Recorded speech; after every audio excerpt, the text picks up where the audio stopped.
लोकसभा चुनाव में बस 3 दिन का वक्त बचा है।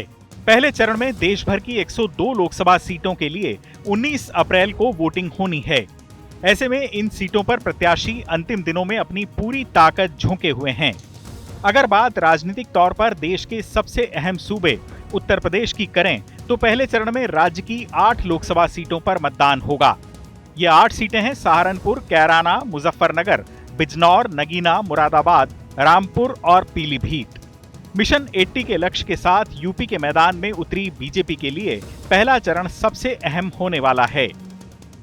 लोकसभा का चुनाव मोदी जी की गारंटी के ऊपर हो रहा और भारतीय जनता पार्टी का एक कार्यकर्ता हमारी सरकारों ने जो काम किए हैं, माननीय प्रधानमंत्री जी के नेतृत्व में 10 वर्ष और माननीय मुख्यमंत्री जी के नेतृत्व में 7 वर्ष जो काम हमारी सरकार ने किए हैं, हमारा एक कार्यकर्ता पूरा रिपोर्ट कार्ड, पूरा लेखा जोखा लेकर जनता के बीच में है और मुझे विश्वास है कि उत्तर प्रदेश की महान जनता जो माननीय प्रधानमंत्री जी का संकल्प है उसे पूरा करेगी। जिन्हें 400 पार का सपना दिखाई दे रहा है, क्या उन्हें जेल भेजना पड़ता?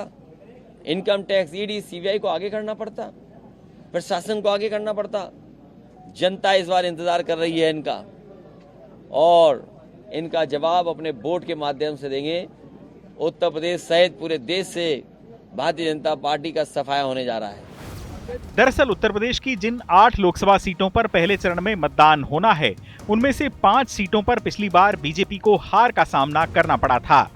बीजेपी के लिए यूपी में पहला चरण कितना अहम है, इसकी बानगी प्रधानमंत्री मोदी की रैलियों से लगती है। पीएम ने पश्चिमी उत्तर प्रदेश को साधने के लिए 4 कार्यक्रमों में भाग लिया है। मेरठ से शुरुआत करने के बाद पीएम सहारनपुर और पीलीभीत में भी जनसभाएं कर चुके हैं। वहीं गाजियाबाद में उन्होंने रोड शो करके अपनी ताकत दिखाई। पश्चिमी उत्तर प्रदेश में अगर बात सहारनपुर की करें तो यहां आसार त्रिकोणीय मुकाबले के हैं। बीजेपी की ओर से यहां राघव लखनपाल उम्मीदवार हैं, जबकि कांग्रेस ने इमरान मसूद को टिकट दिया है। वहीं बीएसपी ने माजिद अली को टिकट देकर इमरान मसूद की मुश्किलें बढ़ा दी हैं। कैराना लोकसभा सीट पर भी मुकाबला दिलचस्प होगा। इस सीट पर बीजेपी के उम्मीदवार सांसद प्रदीप चौधरी हैं। वहीं समाजवादी पार्टी ने इकरा हसन को मैदान में उतारा है। इस सीट पर राजपूत समाज बीजेपी का कोर वोटर रहा है, लेकिन बीएसपी ने राजपूत समाज के श्रीपाल राणा को प्रत्याशी बनाकर बड़ा खेल कर दिया है। इधर पीलीभीत में बीजेपी जितिन प्रसाद के रूप में नए चेहरे के साथ चुनावी मैदान में है। बीजेपी ने यहां वरुण गांधी का टिकट काट दिया है। वरुण गांधी की पार्टी से नाराजगी जग जाहिर है। ऐसे में ये देखना दिलचस्प होगा कि पीलीभीत में मतदाता उम्मीदवार में हुए इस बदलाव को स्वीकार करते हैं या नहीं।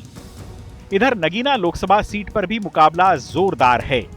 बीजेपी के ओम कुमार हैं, एसपी के मनोज कुमार, वहीं बीएसपी के उम्मीदवार सुरेंद्र पाल सिंह हैं। इधर भीम आर्मी के चंद्रशेखर आजाद के मैदान में उतरने से मुकाबला चतुष्कोणीय बन गया है। बीजेपी ने पश्चिमी यूपी की 8 सीटों पर पहले चरण के चुनाव में पूरा जोर लगाया है। पार्टी के साथ अच्छी बात यह है कि वो इस बार आरएलडी के साथ चुनावी मैदान में उतरी है। इंडी गठबंधन ने शक्ति को खत्म करने की सौगंध खाई है। आज देश भर में जिस शक्ति की पूजा हो रही है, उस शक्ति का कांग्रेस ने घोर अपमान किया है।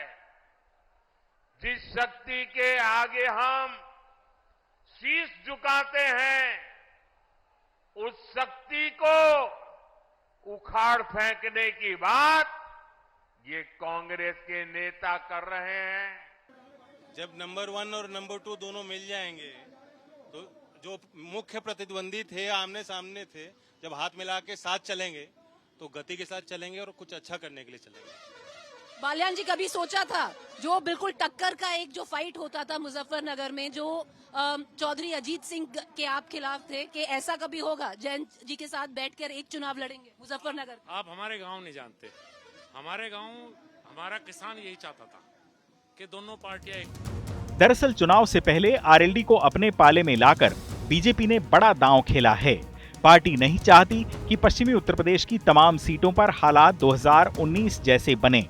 लिहाजा प्रधानमंत्री मोदी के साथ अमित शाह, राजनाथ सिंह और योगी आदित्यनाथ समेत तमाम नेताओं ने यूपी में खासा जोर लगाया है। चुनाव आज तक।